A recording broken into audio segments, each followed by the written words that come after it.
Like, how do you turn pressure into output? Real world pressure, still have to create and perform. How do you balance that? Despite how depressing a lot of shit is, I just want to be able to like be proud of myself. I spent, I think this week, like aside from here, like editing for 8 hours, but then on top of that, like editing for like another 6 hours at home, just on like other personal projects. How do you break through creative burnout? I honestly, this is kind of tough, but I think being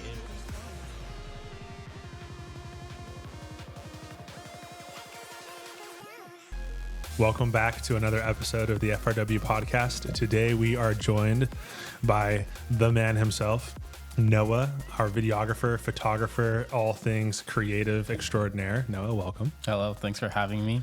How are you feeling? I just chugged probably like half of the cup of coffee that I had. A whole half? I need to catch up. Yeah, so I'm probably gonna have a lot of anxiety in like 20 minutes. Great. We love anxiety. Yeah. Well, I am really excited to be able to talk with you and get into the creative mind that you have, because so much of what you do for Freedom, what you guys see out there as far as the photo shoots and the video content that's coming out, is done by Noah or at the direction of Noah. And so he has a lot of skills to speak to. So with that being said, can you talk about your creative process? Like, how do you go about making these videos?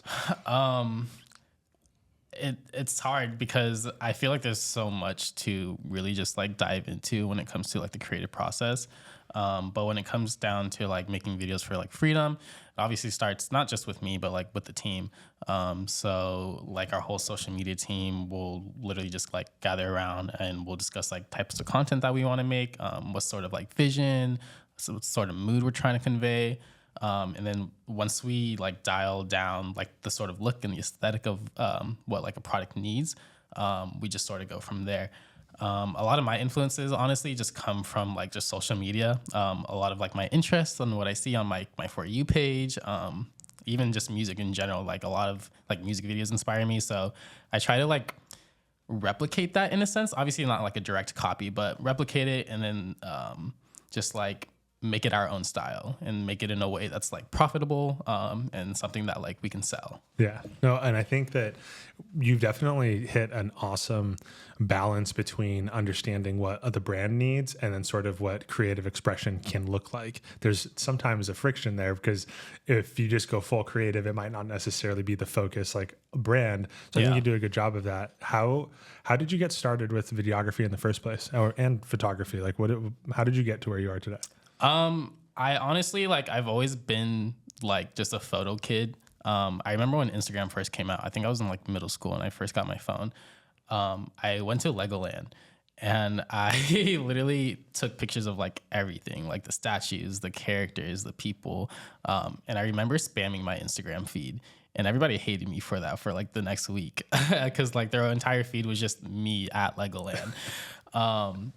But I loved it. Like I didn't feel bad about spamming people's feeds. Like I loved pictures and I loved taking these photos and I loved sharing these photos. There's just always been something about like being able to hold a camera, take a picture and then share it is just like a thing that I like to do. Whether or not it's a good photo or a bad photo, I just love like the entire process of it. I mean, obviously you're super passionate about it. You can tell, and it's cool to know that as a little youngster at Legoland, you're inspired to, now pursue a career in this as well. What do you think moved you in that direction, like through school? Because if you have that experience, you love it, you're spamming people. What were you doing in junior high, high school, college to like work on those passions? Yeah. It's funny because I think like during middle school and high school, like I did nothing creative. Like I was literally like doing my classes, and then after classes ended, I was doing cross country and track practice. And so like I was just running. And I got home. Right. You were a runner. I was literally just running. How do I forget this? Yeah, I forget it myself. I think too, it's honestly. What I love most now that I think about it. Okay. Yeah, it's such a different era for me, honestly. But I was killing it in sports and all of that. And I got to college and I was just like practicing like by myself, getting ready for like the college level of it. And like something in my brain just clicked one day and I was literally like, I don't want to do this on a college level. Like, I don't know what I want to do in my life yet. I have like nothing to prove to me besides the fact that like I can run a mile in under 5 minutes. Cool. Like, that's great. Sick flex, though. It's a sick flex for sure. But like, what am I going to do when how I'm you like gonna 30 monetize that? and old? Yeah. How am I going to monetize that if I'm not going to Olympic level?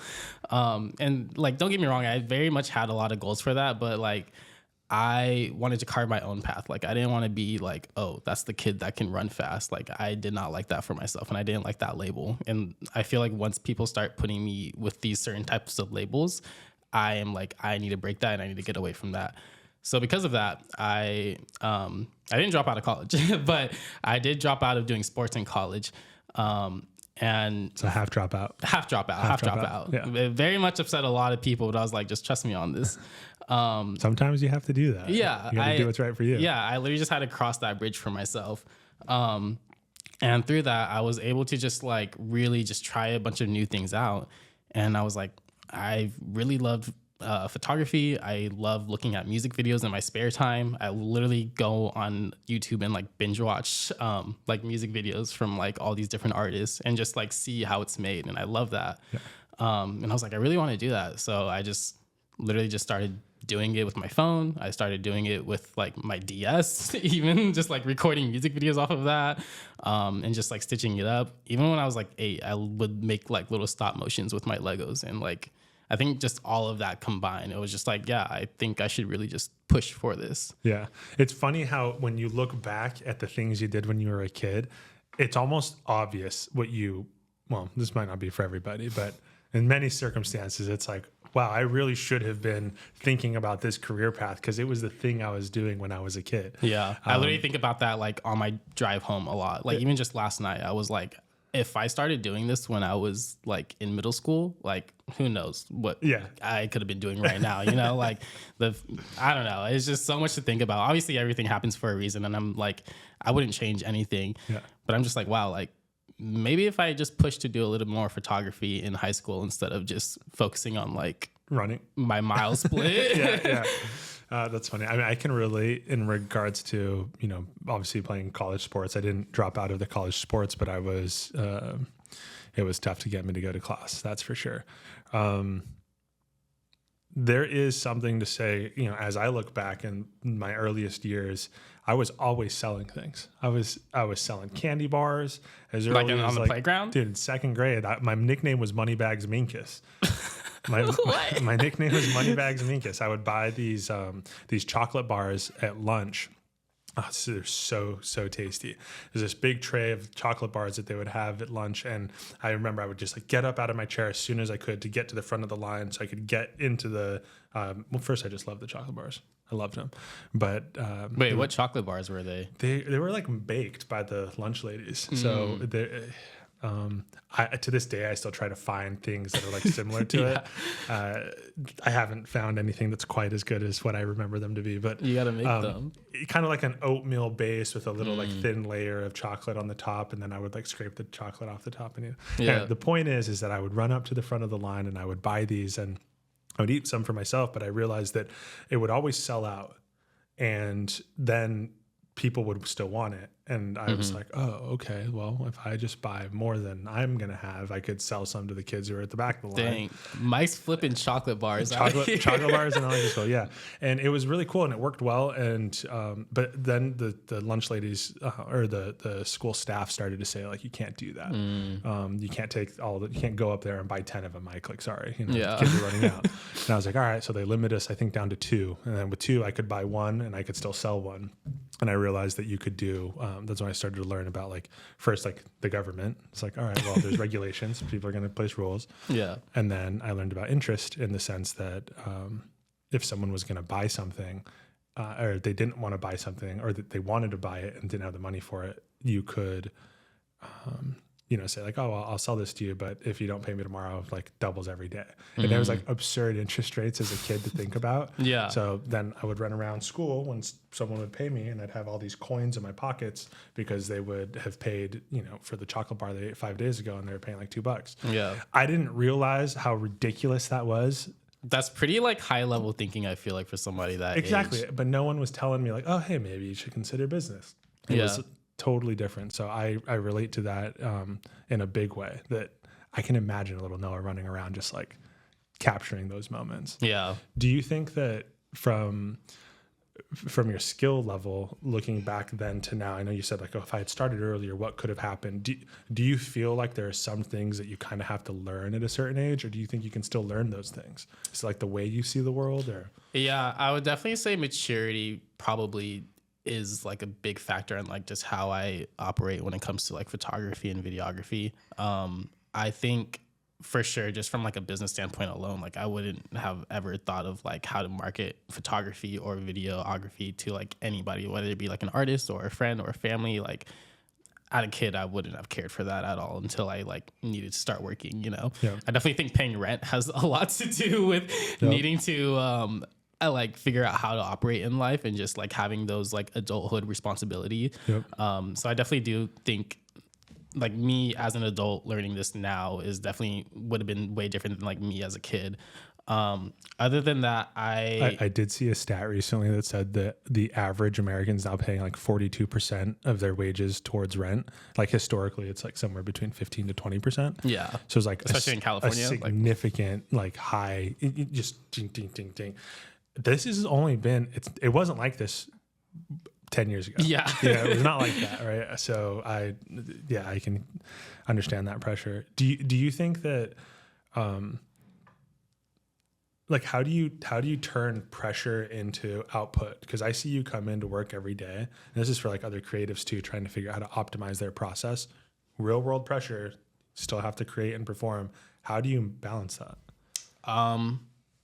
Aside from my meltdowns at night, sometimes when I'm just like needing to realize what I have to do, I literally just like, despite how depressing a lot of shit is, I just want to be able to like be proud of myself, and to have like my parents proud of me, and like everybody that supported me proud of me. Cause like, not trying to say that like, oh, I've come from dirt and, you know, whatever they say. But it's not been handed to you, is what you're saying. Yeah. Right. I literally just like always wanted to be like the best version of myself. You know, it's very easy to compare yourself to a lot of other artists and a lot of other creatives in this field. And while I do take a lot of inspiration from them, I just know that like I have to be better for myself. And if I'm not better for myself, then like, who am I going to be better for, you know? Cause if I'm not performing to like my level of where I need to be, like I failed, you know? And then now working for like this company and everything, it's like, if I'm failing, then like I'm letting my coworkers down. And I think having like that responsibility of like, oh, I'm part of this network. Like this is like photography and videography. Like that's bigger than just like my own role. Like I am a person with like this canvas, but my roles and my responsibilities goes out to like more people than like I can think of, you know? It's cool to know that you take that responsibility in the team. Obviously, as a business owner, I feel the pressure of having to need to perform for the team, etc. Knowing that that's a shared responsibility helps me get through those times where maybe at night I'm not feeling the best. Yeah. And I know like right now Macy's behind the camera. What's up, Macy? You know, Macy's going to do her best to make sure that you're doing your best, and you're going to do your best to make sure everyone else is. Can you speak to like, what is it like being in this environment, in this sort of creative flow? Like, you know, we have the podcast studio here, we've got the video, you know, photography space. Like, what is it like having those resources? Because we didn't always have that here. Yeah, right. It's changed a lot. Yeah. It's definitely super nice just to be able to like come into like a building and like everything I need is there. And even just beyond that, like I've worked in like food industry, and like those places, like there's creative people there for sure, but you're not coming in there to create content, you know, you're coming in there to like serve guests, serve food, make beverages. So, you know, I got to a point where like I was like working at these places and I was just like, there's no creativity here for me. Like I need to be able to like create. Like I think through college, like I very much learned that I'm very much a creative. Like that's the left brain, right? I don't know if it's ChatGPT. Which one is it? If you are watching this, call me out in the comments if I am wrong on that. But I'm very much like a creative side brain person. And like, I realized that like when I was taking science classes, like science is cool. Don't get me wrong. I love Bill Nye, but I could never like be in that type of field. So working in these places, Thermo Fisher down the street, clocking in some lab hours. No, I can never do that. As cool as it is, I just can't. It's not me. Yeah. So as I was like learning that and like working in these places that like didn't offer that, I was like, I need to get out. Yeah. So coming into here, I was like, even though I didn't start off doing like photography and videography, I knew that like I was in a space that like catered to that. And it's like seeing our Instagram, seeing like our YouTubes at the time, just like our whole social media, and just seeing how you guys do cater to like the more creatives in the field, and especially being for like a rave company, like ravers are creative in essence of that. And just like being in that environment surrounded by other creatives who are working in that field, like really helped me out. Just like be better at myself and my own creativity. Oh, the light went out. This is a technical issue episode. Yeah. We'll still chop it up. It's brighter now. It's a little brighter. Right there? I think that's perfect. Cool. Nice. We are problem solvers. So,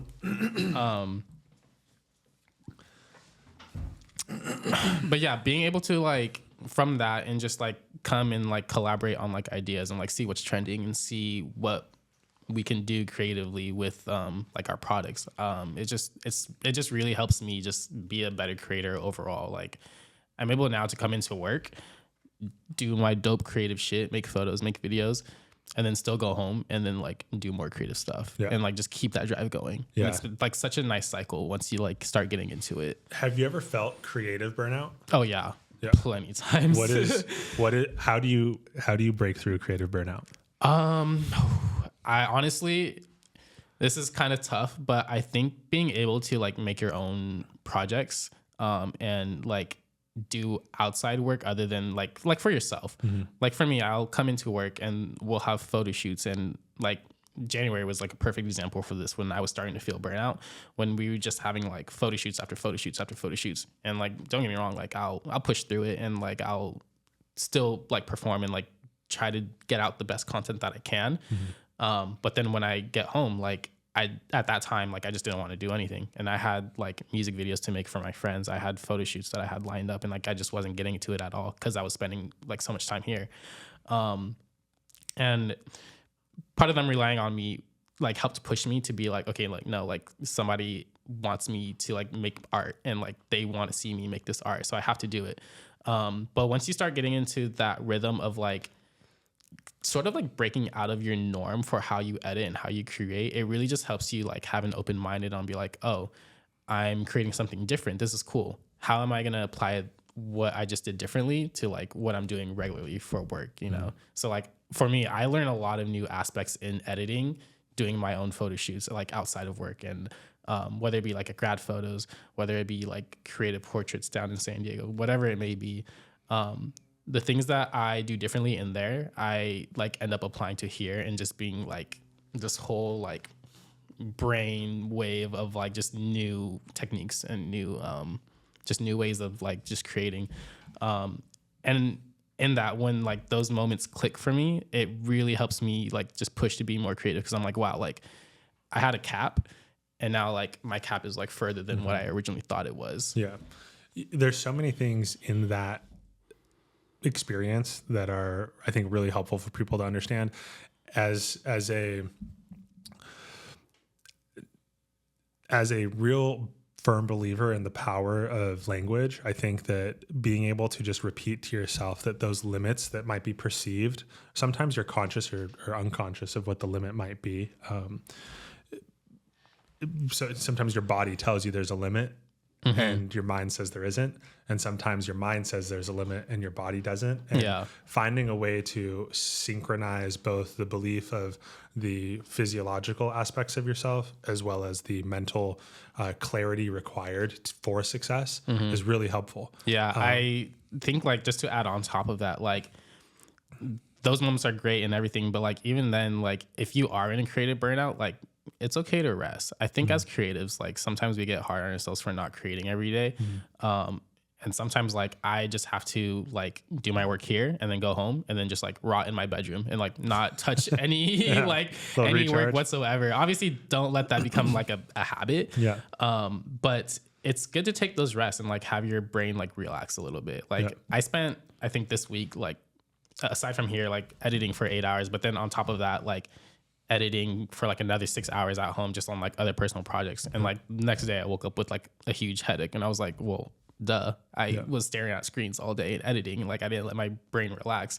So it's good to have those like little relaxed moments, like go outside, like go walk, go do some yoga. Those really help me, just like if I'm feeling like I'm editing too much.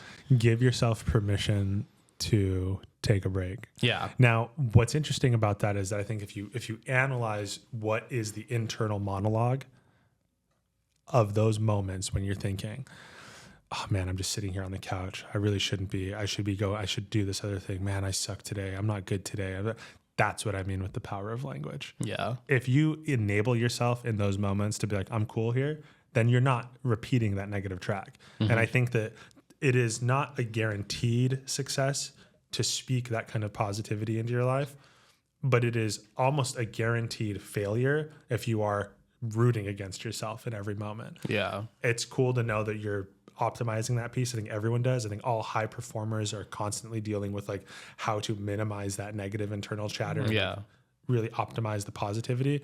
What do you think is the most like positive aspect of creating now? Like what do you look forward to? Literally just like feedback. Cool. Like I've had it come into like a mind, especially with like working here and being in like the position I'm at now with the company, to just like be open to feedback and criticism. I think like before, like in college, like I was always striving to like be the best, but I got to like a point where like maybe it was an ego, maybe it was like a chip on my shoulder, but there was like a point where I was like, I didn't like negative feedback. And so like doing it for, relate. Doing it, nobody likes negative feedback. Good. I hate it. So like coming to work, I've had to learn that like not everything I'm going to do is perfect, you know, and I'm not going to meet the benchmark for a lot of people. We're working with a lot of models and every model has like different styles, different, like how they get their angles right, like how they look on cameras, like it's different for a lot of people. So for me now, like getting feedback, whether it be good or bad, I just genuinely appreciate it, because if it's good, perfect, I'm on the right track. I'm like hitting my marks. But if it's bad, okay, that's a time for me to like work on something. Like, what can I improve on? Maybe I am not focusing right. Maybe my coloring is off. Maybe I made this person look a little bit like shorter than that they really are. So just getting feedback from me is just like really like, I don't know, it just makes me like happy. Like we had like an outside content day the other day shooting for Calypso. And I was personally like really nervous about how I was going to perform on that, just because I haven't done like anything outside for a while. And it's holographic. So it's holographic. You know, how is it going to pop in the light? We're at the beach. Is the cloud, are the clouds going to like mess this up? Do we need sun on it? It's super windy, a lot of people around. So I was just like, to me, I was getting like a lot of like negative, like just thoughts on that alone.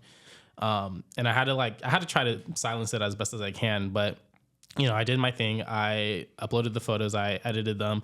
And then I was like waiting for the reviews from like Megan and Macy, and they were like, it's great.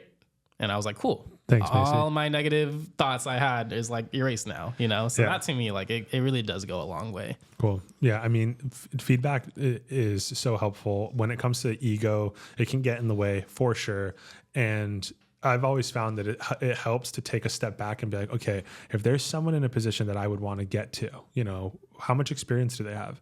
You know, over the 10 years of their career, 20 years of their career, where their expectations and performance are at. Should I expect that 3 years into mine? Should I expect that 1 year into mine?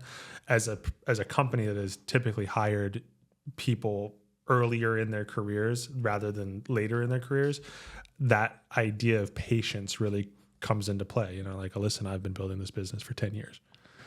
The whole decade. A decade of grinding. Yeah. And you guys, where was I 10 years ago?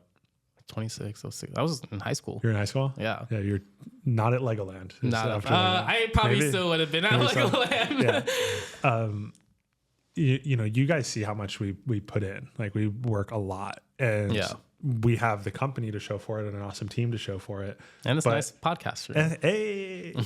But it's like, how do I explain to new people, new hires, people coming into our culture that don't have that experience of, like, it takes a long time to build. It takes a long time to build a career. It takes a long time to, like, develop. But at the same time, there's like TikTok and Instagram and these social media things and like the world kind of shortening our patience ability. Yeah. And it's like, you know, talk to your parents. They had the same job for 10 years before they had like a sniff at anything else. They didn't even get to think bigger because it was like, this is the thing we have to do. Yeah. So I feel like we're so fortunate to be able to develop in this new way. But at the same time, I was like, am I being patient enough today? Like, be patient. I think that's another thing too on like why I feel like I have to succeed, like no matter what, is because like people like my mom, like you said, have been like just doing their job for like 10 years. My mom's been working for like the city for like over 25 years and like never thought of like anything else for the most part. And, you know, having her like do all those sacrifices for me to like be in my spot, I'm like, I can't let that down, pay you it know? back, right? Yeah, like I really have to pay it back. Yep. It's cheesy and it's corny, but it's no, literally, like I love her to death, and I'm like, I have to like be good at this. Yeah, you know, I can't be in the same spot that I am, and like I think that's where I struggle internally. Is just that like I want to even like just like looking back like a year ago, like I don't want to be the same person. I want to be better. Yep. You know, I always want to be better. You're better. Yeah, I've seen it. Thank you. I appreciate it. But I still, for me, I'm just like, my goals are just like so far out. And sometimes I struggle with like me not meeting it right away. But I'm just like, I have to be patient and I have to like just work at it. Yep. That's my biggest thing. Yeah. No, I hear you, dude. And the same way, I have so much ambition and so much hope in different ways. And I've just found over time that energy that goes into thinking about what the future could be or what I want it to be. So we'll call that expectation, right? Mm-hmm. That's expectation versus the reality that you're in. They say that, you know, happiness is the difference between your expectations and reality. Mm-hmm. So if you have really, really high expectations and your reality doesn't match it, that can lead to depression. It can lead to sadness. It can lead to feeling unfulfilled. But if you can bring the expectation down, someone will be like, okay, well then I don't expect anything, but this is the world. How am I supposed to generate any sort of positive feeling or hope? Mm-hmm. And what I've found to be really helpful in those situations is bring expectation to a reasonable level, but increase ambition as high as you possibly can. Increase dreaming. I think people need to dream more. People need to spend more time thinking about how awesome things can be and not, wow, you know, here's this negative news headline or here's this negative thing happening. Here's this. We have so much negativity constantly around everyone that it's like, this is more of like a, you know, Mike's statement on society currently, but we need to believe in positive things more. Yeah. Because without that belief, without that positive track, we're going to almost guarantee failure. And I don't know if there's enough people who are out there just like, hey, things will get better. Keep pushing, keep putting in the work, do a good job, and it will work out. But some people might say that that's naive or it's not realistic. But it's definitely like looking at life with like those like rosy red glasses and just like thinking optimistic. But honestly, like I'd rather think that way than like think negative about myself, because like I used to be very, very negative and like my thoughts would just like snowball and snowball and like it would just get really bad. And I've had to just like start cheesing my own thoughts and just be like, no, like don't think that. Like as soon as I think of like a negative thought, I like try to counteract it with like something more positive, just so like I get myself back on the right path and like not into like a depression spiral, because it's very easy to like get that way. Exactly. So easy. And if you're in it for a long period of time, that's where it's problematic. But I also think this, like you're not always going to feel great. You're not always going to feel great. Everyone knows that. Like, but it's okay to feel down. Just try to do something to get out of the down as quickly as possible. You know, find a good friend, find somebody that you can talk to that brings a little bit of joy. I have this idea. I'm going to pitch it to you right now. Okay. It's an AI tool that monitors your environment. Like, there's security concerns about this for sure, but it monitors your environment, and it just basically catalogs the positive and negative language that's going on around you. Now, right now, you can't necessarily monitor somebody's brain waves and say like, that was a positive thought, that's a negative thought. Or at least not at the consumer device level. But with the large language models, I think it would be really awesome to have this, even if it was an app that was on the watch that could just hear. And it was like, hey, you spent, 30% of your time today around people who like said negative things. Hey, you spent 80% of your time to that one person. We're actually identifying this person, Scott. It looks like Scott's kind of a dick. Scott has a really high negativity rating, as in every time he talks, there's something going on. Every time he says something, there's an issue.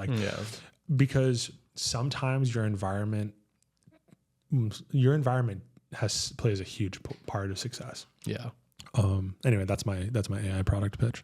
And I feel that because at least for myself, I recognize in my own space, what's not feeding me right now. So for example, my room right now is so messy, and I know that's not at home, and I know that's not feeding anything positive, because if my room's messy, I get stressed out because then I can't find things, and then just it's a certain level of organization that I need to function when I'm at home. And if my room's a mess, I'm not functioning at all.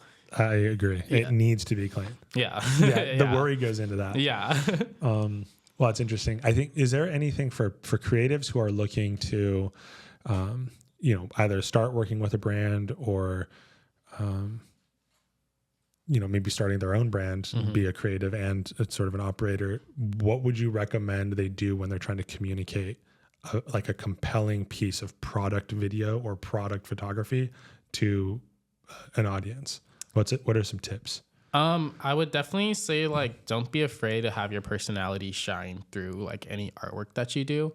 I think a lot of my success does come in to the fact that yes, I do take a dope photo and a dope video, but also thank you. But also behind the scenes, I am I don't know, I would like to consider myself a fair guy, and a personal one. And I think being able to have those relationships and network, and just build strengths with you and your community is super important. If somebody's loving your artwork, keep them in your circle. Get feedback from them. I have a group chat with people that I will just send my work to, and I'll be like, what do you think of this? Is this cool? Is it dope? Is it not? Is it yada. And I just having that generative feedback, it just really helps, whether it be positive or negative. Again, you kind of have to just take it all in. And so having that, I think definitely does help, building relationships, networking, and seeing just what people need. I took on a lot of free projects on photography and videography. I don't really do it much outside for money that much right now, just because I generally do want to help strengthen my own bonds with people, as well as just open up my networks. And I think it's worked, because I don't think I would be here if I didn't do that. I don't think I would be in this position of getting to do photo shoots every week. Which is you get to now practice so much. Just getting better and better repetition. It sounds like you created your own feedback loop outside of work, and you also, obviously in here we have a feedback loop that just operates all the time, which is very great for me too.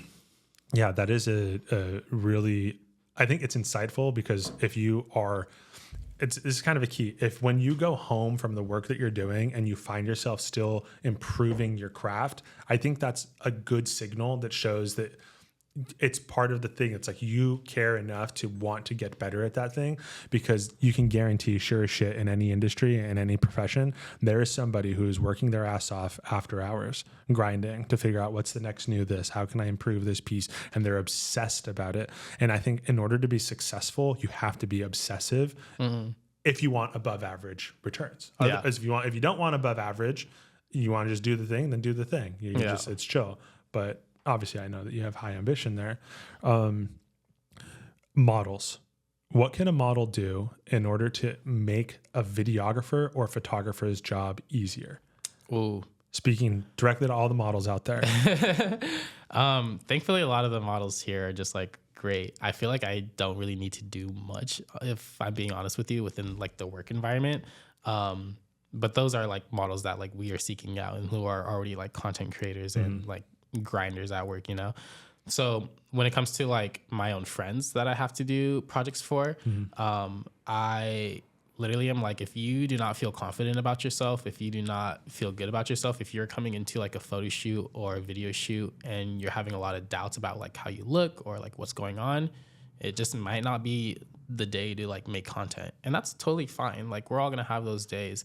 But I really do think it's like having the confidence in yourself to be like, okay, I'm going to work the camera today. Like perfect. And like having that mindset, you know, whether it be like playing a hot girl playlist, I'd be playing some Nicki Minaj on my photo shoots because Nicki Minaj makes me feel like a hot girl. There you go. And I'm going to be a hot girl in this photo shoot. So I'll listen to Nicki Minaj. Other than that, cue a little Nicki right there. Just drop a little. Which one would you listen? Which Nicki track? Oh, I would say Super Bass. Super Bass is definitely a banger. But just like doing everything that you can to like not only feel confident but like also look confident is just like going to like send you off into the creative digital camera world. If someone isn't feeling confident, do you just tell them to go home? No, they're like, today's a rough day. You're like, all right, leave. No, I would never. I would never. In those types of moments, I really try to like give compliments. Yeah. You know, it's something super simple. See, again, you're trying to be the positive voice combating the negative inside. Yeah. There's a theme to this, guys. It is literally language is so powerful. It really is. It's so powerful because you're saying that the music can amp me up. But what is music? Music is a frequency that is coming internally to help you feel a certain way or move you a certain way. It's that positive energy. I think success is defined in large part, or it's improved. The likelihood of success is improved by an individual's ability to identify good energy. Can you find good energy? Conversely, can you spot negative energy? Are you able to avoid negative energy? Because guess what? It's going to take time. It's going to take your energy. It's going to take all of the emotion that you have. Yeah. So I know if there's like a day that like we plan on like a shoot and like that's the only day we can do it, it's like obviously whether or not the model's feeling good, like I have to do it.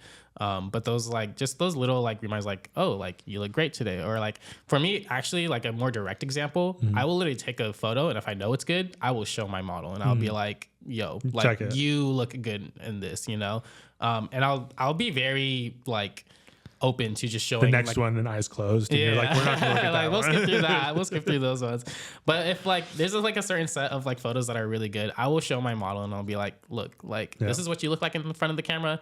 If you don't like how this is look, like you know what you got to change to like fix yourself. But like again, I try to give like that positive feedback and like, yo, like you're slaying right now. You look hot. You look gorgeous. Like let's keep on pushing, you know? Yeah. Well, I think you do a really good job at that. Obviously from the photo shoots that I've seen, you know, the product that you guys are producing, it's really, really good. And the vibes are super high. Macy's organizing things on the photo shoots. Yeah. None of that would be possible without like Megan orchestrating it and then Macy helping out. Macy is like our host of the day when it comes to photo shoots because like my brain is so scattered on like getting photos good that like sometimes I will like if I'm not doing photos I will just like shut out and like not talk to anybody and like you know having Macy just like really helps just to just like have those like positive energies going when like I for myself have ran out of good energy.